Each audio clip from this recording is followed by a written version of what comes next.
شبیر کی ضد کی وجہ سے والد کی جو طبیعت ہوتی ہے اسے بہت زیادہ اپسیٹ ہونا شروع ہو جاتی ہے، کیونکہ گھر کے اندر ہر روز پریشانیاں پہ پریشانیاں چلتی جا رہی ہوتی ہیں۔ کبھی فبیہ کی نیگیٹیوٹی مار آ جاتی ہے اور کبھی جو وہ مہک ایسی بات کر دیتی ہے، تو ان کا جو سسر ہوتا ہے اسے صدمہ برداشت ہی نہیں کرتا اور ایسا اسے اندر سے ٹوٹنا شروع ہو چکا ہے اور اس سے بڑی بیماری بھی لگنے والی ہے۔ اسے اپنی فیملی سے چھپائے گا، لیکن جب ڈاکٹر کے پاس جائیں گے، امبر اسے لے کر جائے گی تو سب کچھ کھول کر سامنے آ جائے گا۔ آنے والی ساتھ میں آپ لوگوں کو دکھایا جائے گا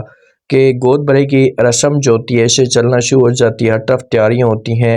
ایمان کے بارے میں سوچا جا رہا ہوتا ہے، سب کے سب خوش ہوتے ہیں، لیکن فبیہ جو ہوتی ہے وہاں پر ایک بہت بڑی بات کر دیتی ہے، کیونکہ مہک کو یہ ذمہ داری سونپی جاتی ہے آپ بھی یہ کریں گی۔ تو فبیہ جو ہوتی ہے اسے آتی ہے، آ کر اپنی ساس کو امبر کو صاف الفاظ میں انکار کر دیتی ہے اور کہتی ہے کہ مہک جو وہ گود بھرے کی رسم نہیں کر سکتی۔ تو امبر بڑی پریشان ہو جاتی ہے، اسے فبیہ کو کہتی کیا مطلب تمہارا، تم اس طرح کی باتیں کیوں کر رہی ہو، کیوں نہیں کر سکتی، اس کے پیچھے ریزن کیا ہے؟ تو آگے سے فبیہ کہتی ہے کہ کیونکہ اسے کبھی ماں نہیں بن سکتی، بانجھ ہے، اور بانجھ کبھی بھی گود بھرے کی رسمیں نہیں کر سکتی۔ تو یہ جو الفاظ ہوتے ہیں نا، اسے مہک کے اوپر قیامت بن کر گرتے ہیں، اس سے سب کچھ برداشت ہی نہیں ہوتا کہ بھائی فبیہ مجھے ایسا کی باتیں کیوں کہہ رہی ہے۔ یہیں سے ایسا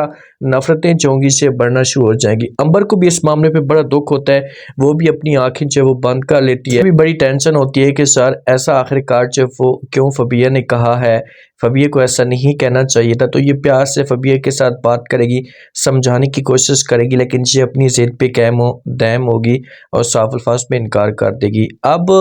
جو ہماری ایمان ہوتی ہے نا، ایمان شبیر کے ساتھ بات کری، کیونکہ شبیر کا جو رویہ ہے نا اسے ایسا چینج ہونا شروع ہو چکا ہے، تو ایمان جو ہوتی ہے شبیر کو سمجھاتی ہے، ہو سکتا ہے کہ شبیر گود بھرے کی رسم میں شریک نہ ہو رہا ہو۔ تو ایمان کہتی ہے کہ دیکھیں کہ ہم دونوں کی جو شادی ہے اسے پسند بھی ہوئی تھی، آپ مجھے پسند کرتے تھے۔ تو آگے سے شبیر کو بڑا غصہ آتا ہے اور یہ صاف الفاظ میں انکار کر دیتے اور کہتے ہیں کہ آپ میری پسند نہیں ہیں، میرے والدین نے زبردستی شادی کی تھی، مجھ سے رضامندی انہوں نے نہیں پوچھی تھی اور میں کسی اور کو پسند کرتا تھا۔ یہ باتیں جب ایمان سنتی ہے تو ایمان کے پاؤں سے زمین نکل جاتی ہے، ایمان کو یقین تک نہیں آتا کہ بھئی آخرکار شبیر جب وہ سکی باتیں بھی کر سکتے۔ اب گھر کے اندر جب تماشا کھڑا ہوتا ہے تو امبر آتی ہے، اب ہو سکتا ہے کہ ایمان کمپلین کرے، تو امبر جو ہوتی ہے اسے شبیر کو اپنے پاس بلاتی ہے، اس کے ساتھ بات کرتی ہے، اسے کچھ تھپڑ شپڑ بھی مارتی ہے، لیکن شبیر جو ہوتا ہے اسے اپنی ضد پہ قائم و دائم ہوتا ہے اور اپنے گھر والوں کو، اپنی ماں کو صاف الفاظ میں انکار کر دیتا ہے اور کہتا ہے کہ بس چاہے جو کچھ بھی ہو جائے میں دوسری شادی کروں گا۔ مین جو مسئلہ ہے اسے شادی کی وجہ سے کھڑا ہوا ہے، تو امبر جب اسے باتیں شبیر کی سنتی ہے، جیسے جب مارتی ہے تو پھر بھی وہ ضد پہ ہوتا ہے، تو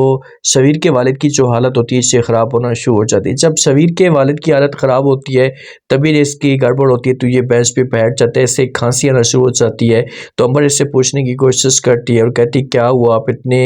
کھانس کیوں رہے ہیں، کیا وجہ ہے؟ تو آگے سے جو امبر کا شوہر ہوتا ہے، شبیر کا والد، یہ کہتا ہے کہ بس چھوڑیں، کچھ بھی نہیں، بس ویسے کھانسی آ گئی ہے، آپ اسے مات ماریں۔ والد ابھی بھی ان کے بارے میں اچھا سوچ رہے ہیں، لیکن بیٹے جو ہے نا ایسا مکمل طور پر حالات کو جب وہ بگاڑنا شروع ہو چکے ہیں۔